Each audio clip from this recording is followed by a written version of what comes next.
Tech cocktail sessions, educational and inspirational talks from experienced startup founders, entrepreneurs, and thought leaders. Hey guys. So who here in the audience runs a company? A lot of you. Awesome. That's perfect. Because I was thinking, I could talk about hacking business travel, or I could talk about how to ensure employees hack business travel, and this audience seems pretty apt for that. I think that we probably all have read a lot about the 21st century employee and the 21st century business traveler. And, we've read things like millennials consider quality of life and company culture to be ever more important, significantly more so than any prior generation in terms of where they work. Also, I was reading last week something really interesting that Skift, which is a kind of travel industry news and research outlet that I highly recommend you all follow on Twitter and click through and read their site.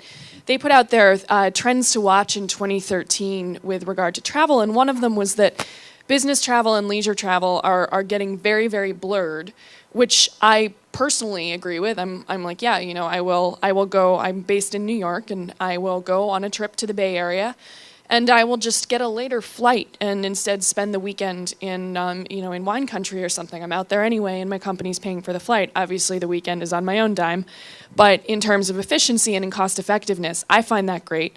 So I find it no surprise that business and leisure travel are converging, particularly for younger professionals. But also, what they added there is they cited a stat that said there are now a majority of Americans who travel for business who do not have any kind of managed travel program at work.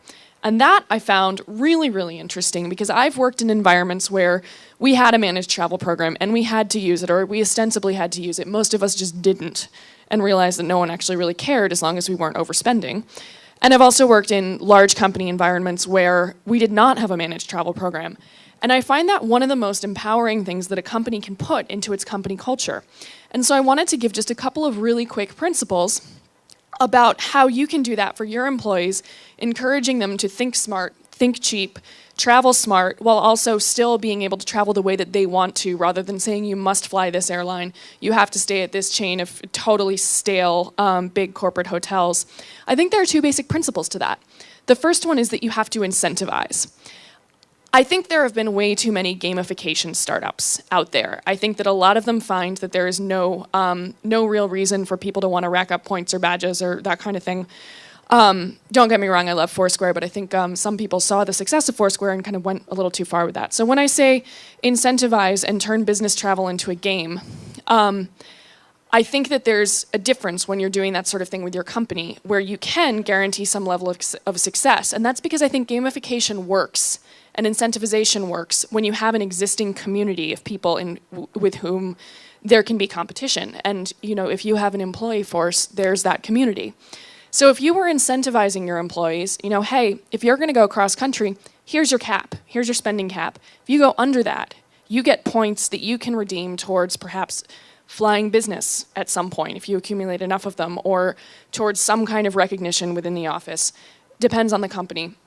But incentivizing, I think, I've seen in action, will actually will get your employees to travel smart and to not be racking up ridiculous expense accounts, and to instead find the way that they want to travel, and do it right and save your company money in the process, because they really feel incentivized to do so. If you make it public among their colleagues, like, hey, someone found a flight for even cheaper. Someone got this fire sale deal for a hotel.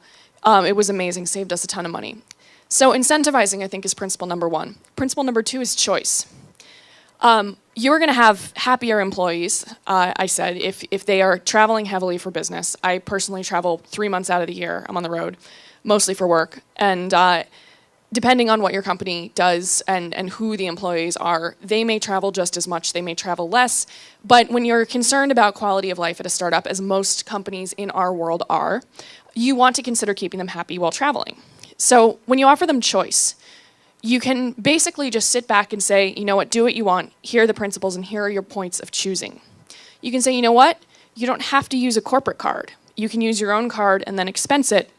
which means that in most cases that employee gets additional, perhaps heavy amounts of miles or points toward their favorite, Starwood, Amex, or United, MasterCard, or whatever, in which case those points are their own. And they can use those towards upgrades on future business travel on their own time. The other thing with regard to choice is that if you're setting a spending cap and you're saying, hey, if you go under this, you get something awesome.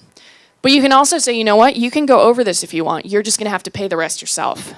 And so if there's that sort of hybrid business leisure trip where you have an employee who, maybe wants to take a spouse along and wants to stay somewhere a little nicer and kind of make a hybrid work vacation out of it, that employee can spend a little more and just say, you know what, hey, I'm going to cover the difference. And these are all things that you can consider, but what it all adds up to is that a flexible travel policy is the one that if any of you entrepreneurs out there are thinking or getting to that point in your company, maybe you first are doing sales for the first time and you have employees who need to go on the road in a way that developers don't need to. These are the things to consider in what you put into your travel program, if you have one. And what I've found throughout having worked at multiple companies, having had multiple situations there, is that less is really seriously more. And you have employees traveling on the airlines that they want, staying at the hotels that they want to, or perhaps staying in Airbnb and saving you even more money. I'm currently on the road for 2 weeks, and I'm in San Francisco next week, and I opted to stay in Airbnb instead of a hotel so that I could have access to a laundry machine, which I think is going to make my coworkers much happier if I'm wearing clean clothing. And, if you take those things into account, and you say, I trust you. This is an element of freedom here. This is how I want to see you hacking your own business travel, being smart. If they find something awesome that they can do and it really impresses you, that's a better reflection of them as employees as well.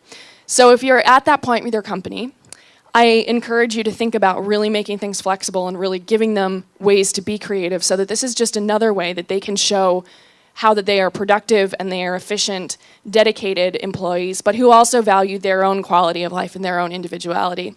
And I think that, we talk about free food, you talk about like social groups at work and such, but I really think that business travel is the most effective and meaningful way that employees can show their commitment to the company and also reflect their own individuality. So I just wanted to give you something to think about.